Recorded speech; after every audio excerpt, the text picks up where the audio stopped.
అందరికీ నమస్కారం. రేపే ఉగాది. శ్రీ కోదినామ సంవత్సరం ఆరంభం. ఉగాది పండుగను తెలుగు ప్రజలు ఎంతో ఘనంగా నిర్వహిస్తారు. ఈ ఉగాది పండుగ ప్రతి సంవత్సరం చైత్ర శుద్ధ పాడ్యమి నాడు జరుపుకుంటూ ఉంటారు.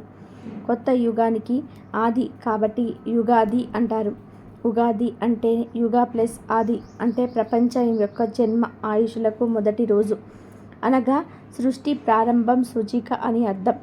యుగము అనగా జత అని అర్థం కూడా ఉంది. ఉత్తరాయణం దక్షిణాయనం కలిపితేనే సంవత్సరం. ఇది మొదలయ్యేది ఈరోజే.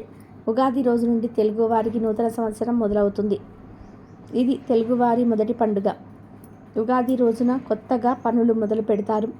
ఈరోజు పొద్దున్నే లేచి తలస్నానం చేసి కొత్త బట్టలు వేసుకొని ఉగాది పచ్చడితో పలు కొత్త పనులు ప్రారంభిస్తారు. ఉగాది పచ్చడి ఉగాది పండుగకు ప్రత్యేకమైనది. ఉగాది పచ్చడి షడ్రుచుల సమ్మేళనం.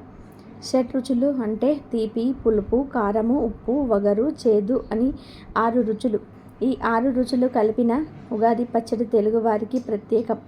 సంవత్సరం పొడుగునా ఎదురయ్యే కష్టసుఖాలను మంచి చెడులను సమానంగా స్వీకరించాలనే సందేశాన్ని ఈ ఉగాది పచ్చడి తెలియజేస్తుంది.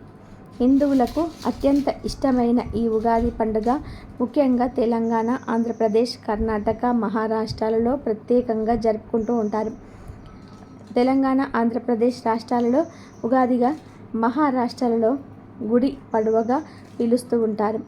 అయితే ఎంతో పవిత్రమైన ఈ ఉగాది రోజు ఉదయం మరియు సాయంత్రం స్నానం చేసే నీటిలో ఈ ఒక్కటి వేసుకొని చేస్తే చాలు 7 జన్మల దరిద్రం, దోషాలు, పాపాలు తొలగిపోతాయి. కొత్త సంవత్సరంలో పట్టిందల్లా బంగారం అవుతుంది. జన్మ జన్మల పాపాలు పోయి కోటి జన్మల పుణ్యం వస్తుంది. అంతేకాదు ఈరోజు ఇలా స్నానం చేయటం వలన మానసిక ప్రశాంతత కలుగుతుంది. శరీరానికి నూతన శక్తి, ఉత్తేజము, ఉల్లాసము వస్తాయి. సంవత్సరం అంతా కూడా భోగభాగ్యాలతో జీవిస్తారు. సంవత్సరం అంతా మీరు ఏ పని చేసినా విజయాన్ని పొందుతారు. పట్టిందల్లా బంగారం అవుతుంది. మరి ఉగాది రోజు స్నానం చేసే నీటిలో ఏం వేసుకొని చేస్తే జన్మల పాపాలు పోయి కోటి జన్మల పుణ్యం వస్తుంది అనే విషయాన్ని ఇప్పుడు ఈ వీడియోలో వివరంగా తెలుసుకుందాం. ఫ్రెండ్స్, ఫస్ట్ అయితే ఈ వీడియోకి ఒక లైక్ కొట్టి మా ఛానల్ని సబ్స్క్రైబ్ చేసుకోవడం మర్చిపోవద్దు. చైత్ర శుద్ధ పాడ్యమి సూర్యోదయం వేళల బ్రహ్మ సృష్టిని చేశాడు.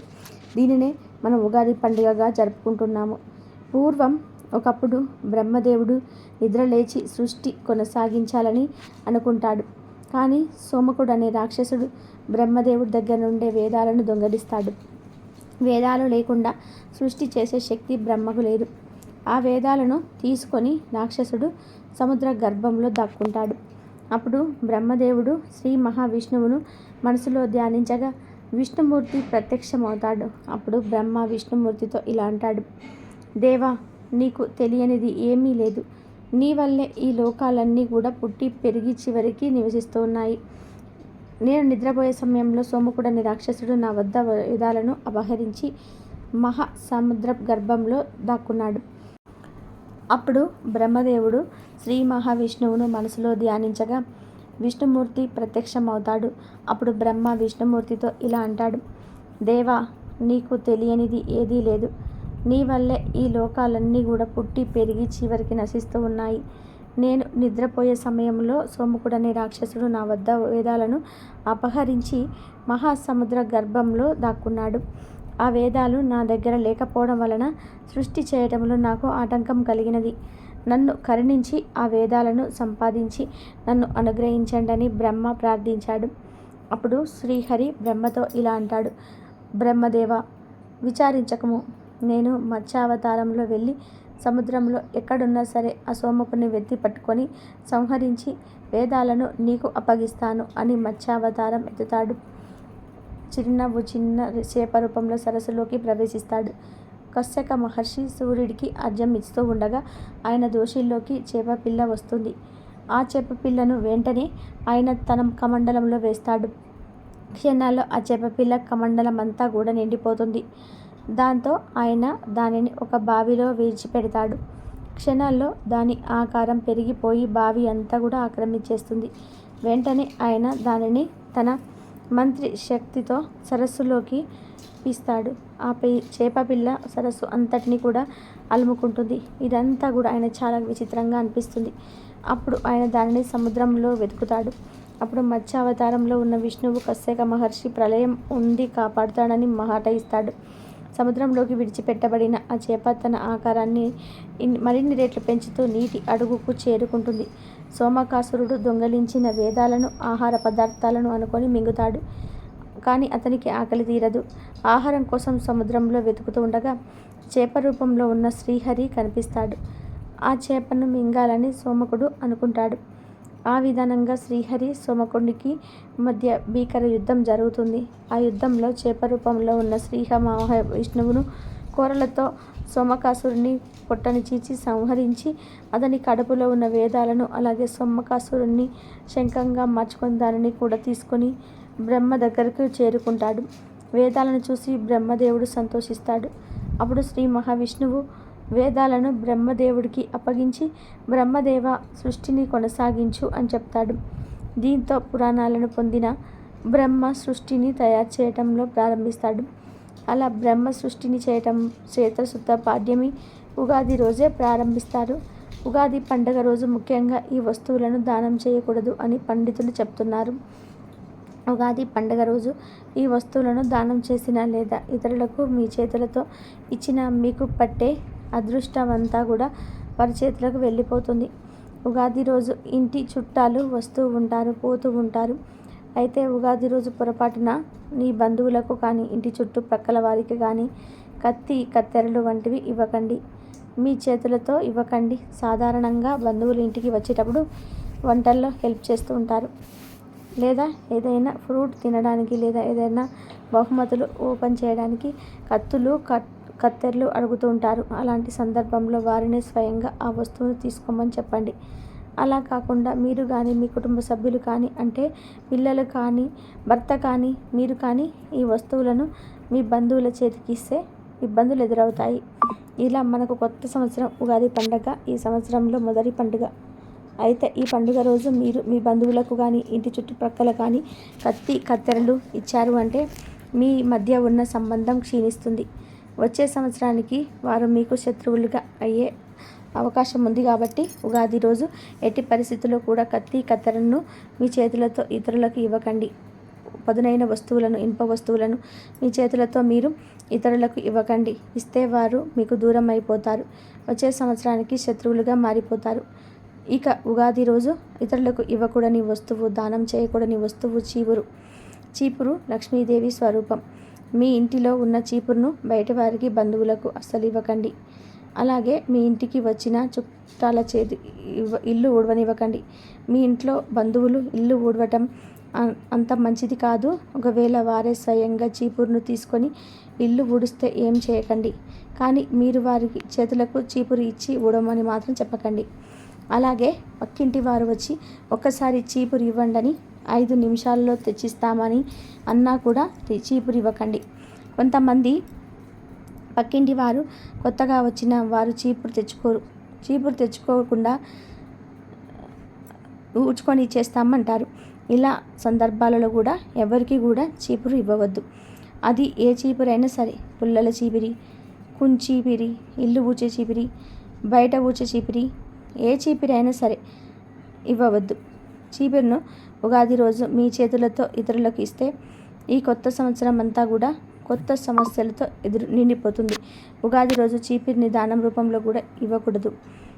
మీ ఇంటిలో ఉన్న సంపాదన అంతా కూడా వెళ్ళిపోతుంది. అలాగే ఉగాది రోజున ఇతరులకు దానం చేయకూడని వస్తువు కొబ్బరి నూనె. వంటల్లో వాడే కొబ్బరి నూనె కానీ, దళకు రాసుకునే కొబ్బరి నూనె కానీ ఇతరులకు ఉగాది రోజున ఇవ్వకూడదు. ఇంటికి వచ్చిన బంధువులకు కూడా చేతితో ఇవ్వకూడదు. మన కుటుంబ సభ్యులకు ఇచ్చుకోవచ్చు, రాసుకోవచ్చు, కానీ పొరపాటున కూడా కొబ్బరి నూనె దానం చేయకండి. పండుగ రోజు దాదాపుగా తలకు నూనె రాయడం కానీ, చిన్నపిల్లలకు బయటకు తీసుకువెళ్ళడానికి తలకు నూనె రాస్తారు. ఒకవేళ మీ ఇంటిలో చిన్నపిల్లలు ఉంటే వారికి నూనె రాయవచ్చు, కానీ మీ బంధువుల పిల్లలకు మీ చేతులతో నూనె రాయకండి.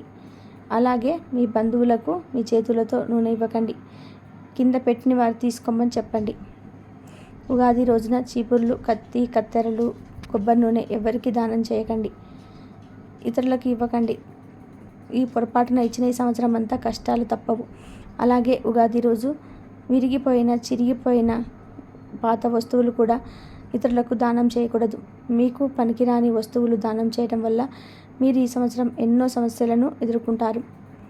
చిరిగిన బట్టలు, పుస్తకాలు, వస్తువులు ఇతరులకు దానం రూపంలో అస్సలు ఇవ్వకండి. ఇలా చేస్తే పుణ్యానికి బదులు పాపం చుట్టుకుంటుంది. ఉగాది రోజున ఈ వస్తువులు ఇచ్చిన, దానం చేసిన కొత్త సంవత్సరం అంతా మీకు కష్టాలతో, బాధలతో గడుస్తుంది. కాబట్టి ఎట్టి పరిస్థితుల్లో కూడా ఉగాది రోజు ఈ వస్తువులను దానం చేయకండి. ఈరోజు ప్రతి ఒక్కరూ బ్రహ్మ ముహూర్తానికి ముందే లేచి ఇల్లు వాకిళ్ళు శుభ్రం పరుచుకొని స్నానం చేసి ఇంటి గుమ్మానికి మామిడి తోరణాలు అలంకరించుకోవాలి. ఉగాది రోజు స్నానం చేసే నీటిలో లేదా మామిడి ఆకులను నలిపి నీటిలో వేసుకొని లేదా వేప పూలతో కూడిన వేప ఆకులను నీటిలో వేసుకొని లేదా 5 తులసి ఆకులను నీటిలో వేసుకొని స్నానం చేయాలి. ఇలా చేస్తే సకల వ్యాధులు, దరిద్రాలు, దోషాలు ఆ నీటితో పోతాయి. 7 జన్మల దరిద్రం, దోషాలు, పాపాలు పోతాయి. కొత్త సంవత్సరంలో పట్టిందల్లా బంగారం అవుతుంది. జన్మ జన్మల పాపాలు పోయి కోటి జన్మల పుణ్యం వస్తుంది. అంతేకాదు ఇలా ఈరోజు స్నానం చేయడం వల్ల మానసిక ప్రశాంతత పోతుంది. శరీరానికి నూతన శక్తి వస్తుంది, నూతన ఉల్లాసం వస్తుంది. సంవత్సరం అంతా భోగభాగ్యాలతో జీవిస్తారు. సంవత్సరం అంతా కూడా మీరు ఏ పని చేసినా కూడా విజయాన్ని పొందుతారు. పట్టిందల్లా బంగారం అవుతుంది. మరి ఉగాది రోజు సూర్యోదయానికి పూర్వమే తైలాన్ని ఒళ్ళంతా రాసుకొని లేదా కనీసం తలకు అయినా సరే రాసుకొని 10 నిమిషాల తర్వాత తలంటు స్నానం చేయాలి. ఎందుకంటే ఈరోజు తైలంలో లక్ష్మీదేవి, నీటిలో గంగాదేవి కొలువై ఉంటారు. ఈరోజు ఇలా తైలం రాసుకొని నీటిలో వేప ఆకులతో కూడిన వేప పూలను కానీ, మామిడాకులను కానీ, తులసి ఆకులను కానీ వేసుకొని ఆ నీటితో తలంటు స్నానం చేయడం వలన శరీరం పవిత్రమవుతుంది. కొన్ని రకాల వ్యాధులు రాకుండా ఉంటాయి. కొబ్బరి నూనె, దుమ్ముల నూనె ఈ స్నానానికి వాడవచ్చు. ఈరోజు తైలంతో స్నానం చేయని వారు నరకాన్ని పోతారని పురాణాలు చెబుతున్నాయి. ఉగాది రోజు అందరూ కొత్త దుస్తులు ధరించాలి అని నానుడి. అలా ఉగాది రోజు కొత్త బట్టలు ధరిస్తే సంవత్సరం అంతా కూడా బాగుంటుంది ఒక నమ్మకం. కొత్త బట్టలు కొనుక్కోలేని వారు, కొనుక్కునే స్తోమత లేని వారు పాత బట్టలనే ధరించవచ్చు. కానీ చక్కగా ఉతికిన బట్టలను ధరించండి. ఉతకని బట్టలను ధరిస్తే అది అంత మంచిది కాదని పెద్దలు చెప్తున్నారు. కనుక అందరూ ఉగాది రోజు చక్కగా ఉతికిన బట్టలను ధరించండి. కొత్త బట్టలను ధరించండి. కొత్త బట్టలు కొనలేని వారు పాత బట్టలు ఉతికినవి ధరించండి. ఇలా కొత్త బట్టలు వేసుకున్న లేదా పాత బట్టలు వేసుకున్న ఉగాది రోజు కొన్ని ప్రత్యేకమైన రంగుల్లో ఉండే దుస్తువులను ధరిస్తే చాలా మంచిదని, సంవత్సరం అంతా కూడా కలిసి వస్తుందని జ్యోతిష్య పండితులు చెప్తున్నారు. ప్రత్యేకించి ఈ సంవత్సరం ఉగాది రోజు ఆడవాళ్ళు ఎల్లో కలర్లో ఉండే చీరను కానీ లేదా ఆరెంజ్ కలర్లో ఉండే చీరను కానీ, పింక్ కలర్లో ఉండే చీరను కానీ ధరిస్తే రాబోయే కొత్త సంవత్సరంలో అన్ని శుభాలే జరుగుతాయి. కూర్చొని తిన్నా తరగని ఐశ్వర్యం వస్తుంది. కష్టాలు ఏమీ రాకుండా ఉంటాయి, సమస్యలేమీ రాకుండా ఉంటాయి అని పెద్దలు చెప్తున్నారు. అంతేకాదు ఉగాది రోజు ఆడవాళ్ళు ఈ రంగు చీరలు కట్టుకోవడం వలన ముఖ్యంగా భర్తకు కొత్త సంవత్సరంలో బాగా కలిసి వస్తుంది. చీరలు ఒకటే కాదు, డ్రెస్సులు వేసుకునేవారు కూడా ఈ రంగులో ఉండే డ్రెస్సులు వేసుకుంటే శ్రీ క్రోధినామ సంవత్సరంలో ఎటువంటి కష్టాలు రాకుండా ఉంటాయి. ఆడవాళ్ళు ఒకరే కాదు, మగవారు, పిల్లలు, పెద్దలు అందరూ కూడా, ముసలి వాళ్ళు కూడా, ఇలా అందరూ కూడా ఉగాది రోజు ఈ రంగులో ఉండే దుస్తువులను ధరిస్తే కొత్త సంవత్సరంలో మంచి శుభ ఫలితాలు కలుగుతాయి. ఎటువంటి కష్టాలు రాకుండా ఉంటాయి. కాబట్టి ప్రతి ఒక్కరు కూడా ఉగాది రోజు గుర్తుపెట్టుకొని ఈ రంగులో ఉండే దుస్తువులను ధరించండి. ఎల్లో కానీ లేదా ఆరెంజ్ కానీ, పింక్ కానీ ఈ మూడిటిలో ఏదో ఒక రంగులో ఉండే దుస్తువులను ధరించండి. సంవత్సరం అంతా కూడా ధనానికి, ఐశ్వర్యానికి లోటు లేకుండా సంతోషంగా జీవించండి. మనకు తెలుగు మొత్తం 60 తెలుగు సంవత్సరాలు ఉన్నాయి. 60 తెలుగు సంవత్సరాలు రావడం వెనుక కూడా ఒక కథ ఉంటుంది. పురాణాల ప్రకారం శ్రీ మహావిష్ణువు మాయ వలన నారద మహర్షి మానవ స్త్రీ రూపంలో పొంది ఈ జంజాటకాలలో పడి వివాహము, పిల్లలు మొదలైన మానవ జీవిత చక్రంలో ఇరుక్కుపోతుంది. ఒక రాజును వివాహమాడి 60 మంది పిల్లలు పొందుతుంది ఆ యువతి. కాల గమనంలో ఆ రాజు పుత్రులతో కలిసి యుద్ధానికి వెళ్తాడు. ఆ యుద్ధంలో వారందరూ కూడా చనిపోతారు. అప్పుడు ఈ మాయ నుండి బయటపడ్డ ఆ యువతి అనగా నారదుడు ఇది అంతా ఆ మహావిష్ణు మాయ అని తెలుసుకొని ఆ మహావిష్ణువును ప్రార్థిస్తాడు. విష్ణువు నారదుని కరుణిస్తాడు. నీ పిల్లలు 60 సంవత్సరాలుగా కాలచక్రంలో తిరుగుతూ ఉంటారు అని వరమిస్తారు. అదే మన తెలుగు సంవత్సరాలుగా ప్రస్తుతం వాడుకలో ఉన్నాయి. విష్ణువుకు యుగాది అనే పేరు కూడా ఉంది. దానిని మనం విష్ణు సహస్రనామంలో చూడవచ్చు. ఉగాది కృత్ అంటే యుగాలను సృష్టించేవాడు. యుగావర్తో అనగా యుగములను పునరావృతం చేయువాడు అని అర్థం. ప్రత్యేకించి ఉగాది రోజు లక్ష్మీదేవి స్వరూపమైన తులసి మొక్కను తాకితే చాలు, రాబోయే సంవత్సరంలో ధనానికి లోటు ఉండదు. లక్ష్మీదేవి అనుగ్రహంతో కష్టాలు దరిచేరకుండా ఉంటాయని పెద్దలు చెప్తున్నారు. ఏమీ లేదు, ఉగాది రోజు చక్కగా పగటి సమయంలో తులసి చెట్టు దగ్గరికి వెళ్ళండి. మీ ఇంట్లో పూజలు చేసే తులసి చెట్టు ఉన్నా లేదా పూజలు చేయని తులసి చెట్టు ఉన్నా ఆ చెట్టు దగ్గరికి వెళ్ళండి. ఒకవేళ మీ ఇంట్లో తులసి చెట్టు లేకపోతే తులసి చెట్టు ఉన్న చోటుకు వెళ్ళండి. వెళ్ళి ముందు తులసి చెట్టుకు చెంబుతో కానీ గ్లాస్తో కానీ కొన్ని నీళ్ళనైతే పోయండి. పోసేటప్పుడు ఈ సంవత్సరం అంతా మాకు కలిసి రావాలి అని మనసులో కోరుకోండి. నీళ్లు పోసిన తర్వాత తులసి చెట్టుకు 3 ప్రదక్షిణాలు చేయండి. ప్రదక్షిణలు చేయటం పూర్తయిన తర్వాత 7 సార్లు తులసి చెట్టును టచ్ చేయండి. ఇదంతా చేయలేని వారు కేవలం తులసి చెట్టును 7 సార్లు టచ్ చేయండి. ఇలా తులసి చెట్టును పట్టుకున్న తర్వాత ఒక 5 నిమిషాల పాటు ఆ తులసి చెట్టు దగ్గరలో కూర్చోండి.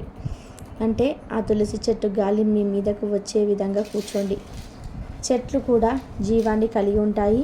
ఇలా మీరు మీ కోరికలను చెట్లతో చెప్పుకోవడం వలన, కొంత సమయాన్ని చెట్లతో గడపటం వలన ఆ చెట్లే మీ కోరికలను తీరుస్తాయి. మీ ఒంట్లో నెగిటివ్ ఎనర్జీని, రోగాలను తొలగిస్తాయి, శుభాలను కలుగజేస్తాయి. ప్రత్యేకించి ఉగాది రోజు ఇలా తులసి చెట్టును తాకటం వలన మీ ఒంట్లోని దోషాలన్నీ కూడా పోతాయి. సంవత్సరం అంతా కూడా మీకు కలిసి వస్తుంది. లక్ష్మీదేవి అనుగ్రహం లభిస్తుంది. ఈ ప్రక్రియనంతా కూడా ఉగాది రోజే ఉదయాన్నే చూస్తే మంచిది. ఉదయాన్నే కుదరని వారు ఆ రోజు పగటి పూట ఎప్పుడు చేసినా సకల ఐశ్వర్యాలు సిద్ధిస్తాయి. తులసి స్వయంగా శ్రీ మహాలక్ష్మి స్వరూపం. అందుకే శ్రీ మహావిష్ణువుకు తులసి అత్యంత ప్రీతికరమైనది. తులాభారంలో సత్యభామ సమర్పించిన సకల సంపదలకు లొంగక రుక్మిణి పెట్టిన ఒక తులసి దళానికి శ్రీకృష్ణుడు మన సనాతన ధర్మంలో తులసిని ఎన్నో విధాలుగా స్తుతిస్తూ ఉంటారు. ఆధ్యాత్మిక పరంగా, ఆరోగ్యపరంగా ఎన్నో పేరు గడించడం వల్ల తులసి భూలోక కల్పవృక్షంగా, దేవతా వృక్షంగా పేరు పొందింది. కనుక ఈ భూలోక కల్పవృక్షాన్ని మీరు కూడా ఉగాది రోజు తాకి సంవత్సరం అంతా కూడా లక్ష్మీ కటాక్షాన్ని, ఐశ్వర్యాన్ని పొంది ఆనందంగా జీవించండి. ఉగాది చైత్ర మాసంలో వస్తుంది. పక్షుల కిలకిలలతో, ఆకుల చిగుళ్లతో, కోకిల సుస్వరాల రాగాలతో, పూల పరిమళాలతో అందంగా ఉంటుంది ఈ సమస్త ప్రకృతి.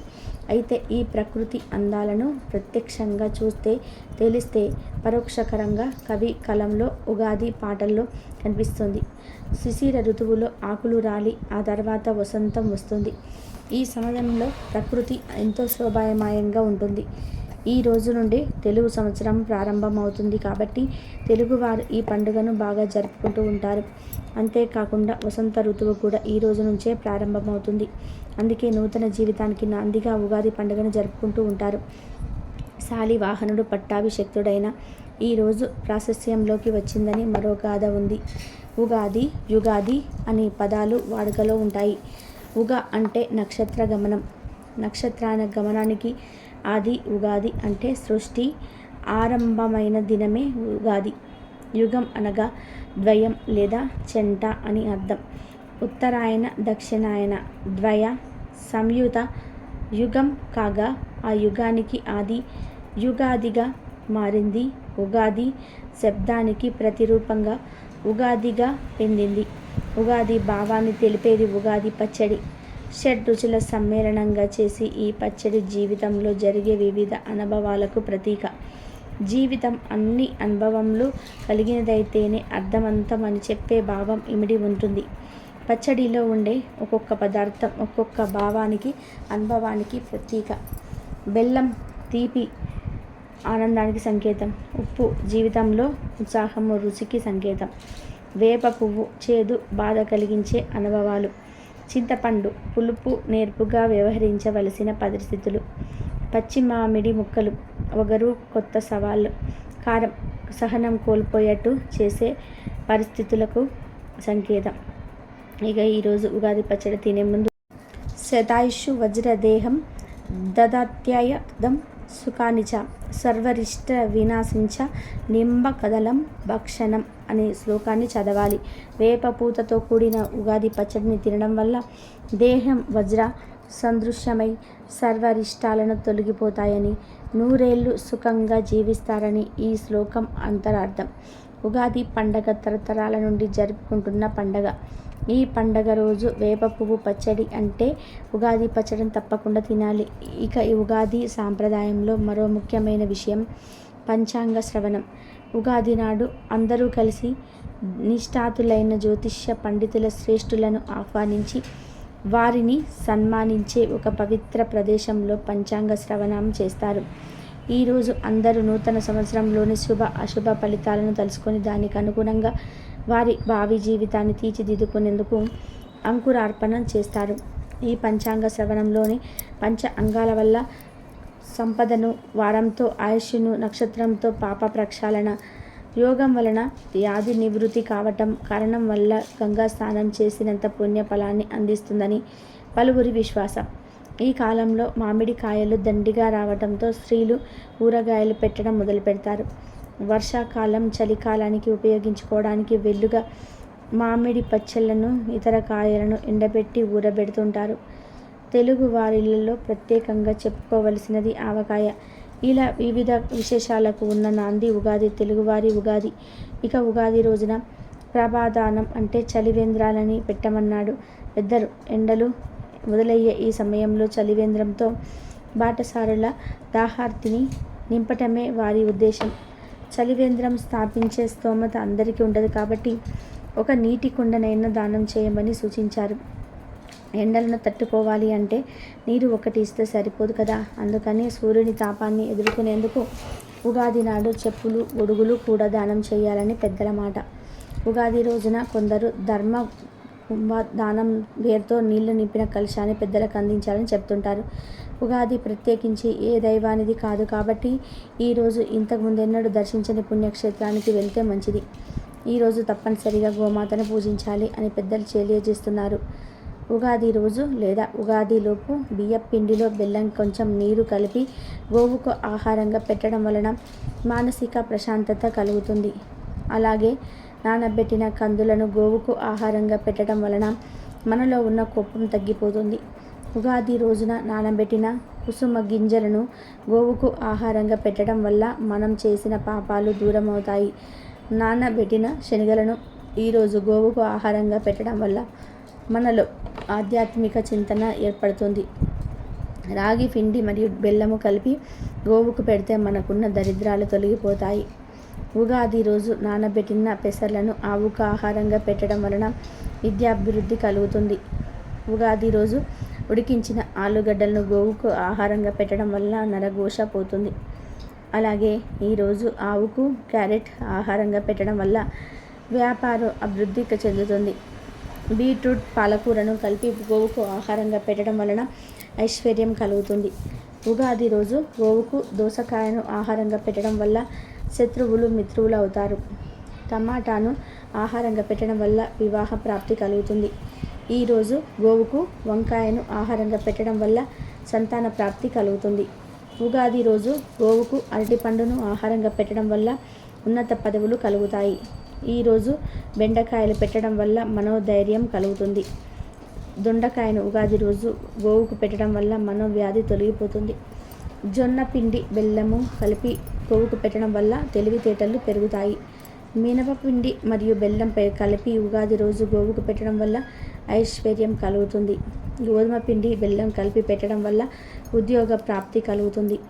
నానబెట్టిన పెసరపప్పు పెట్టడం వల్ల ఇంద్రియ నిగ్రహం శక్తి పెరుగుతుంది. నానబెట్టిన కందిపప్పు పెట్టడం వల్ల ఉదర బాధలు తీరిపోతాయి. నానబెట్టిన మినపప్పును పెట్టడం వల్ల సంపూర్ణ ఆరోగ్యాన్ని పొందుతారు. పచ్చి శనగపప్పు పెట్టడం వల్ల కుటుంబ కలహాలు దూరం అవుతాయి. శనగపిండి, బెల్లం కలిపి పెట్టడం వల్ల కోర్టు వ్యవహారంలో విజయం పొందుతారు. ఉగాది రోజు బెల్లం నానబెట్టిన పెసరపప్పు పెట్టడం వల్ల బుద్ధి కుశలత కలుగుతుంది. ఉగాది రోజు లేదా ఉగాదిలోపు ఆయా పదార్థాలు పెట్టండి.